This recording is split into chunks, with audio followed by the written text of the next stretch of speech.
What happens to human bodies when a sub implodes? Your body is essentially meat with several sacs and hollows of air inside of it. And when you're cruising around on Earth's surface, you're used to about 1 atmosphere of pressure. Down here, where the Titan submersible got Thanos snapped, it's about 400 atmospheres.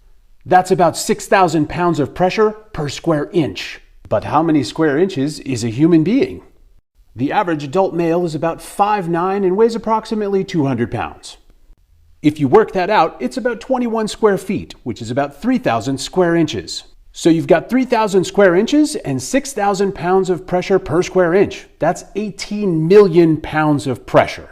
This is why the quality of your submersible matters so much. Ideally, you want a cutting-edge submersible that's going to keep all of that pressure away from your body. That is obviously not what happened on Titan. It basically became a tube of toothpaste in a hydraulic press. The upside to catastrophic implosions, that's not a sentence you ever think you're going to say, is that they happen very quickly. In the case of Titan, you're literally talking less than a millisecond, maybe even a nanosecond.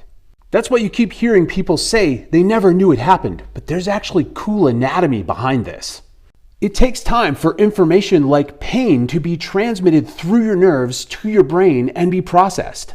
In the case of pain, it takes approximately 100 milliseconds. That's 99 milliseconds longer than it took for the implosion.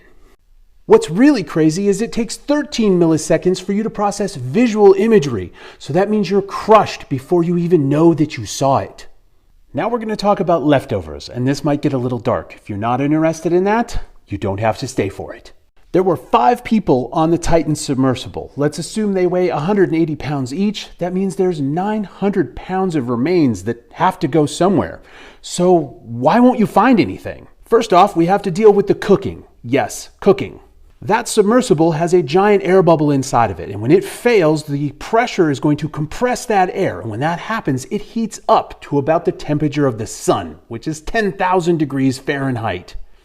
If there was anything left after the Ocean Instapot event, it would be immediately reduced to a gel. And that gel-like substance would be ejected out of all of the seams of that now crushed submersible at extremely high velocity. That press-formed and cooked meat product will now enter into the great circle of life where it will go on to become part of something else. Which I admit sounds dark, but that's where we all end up.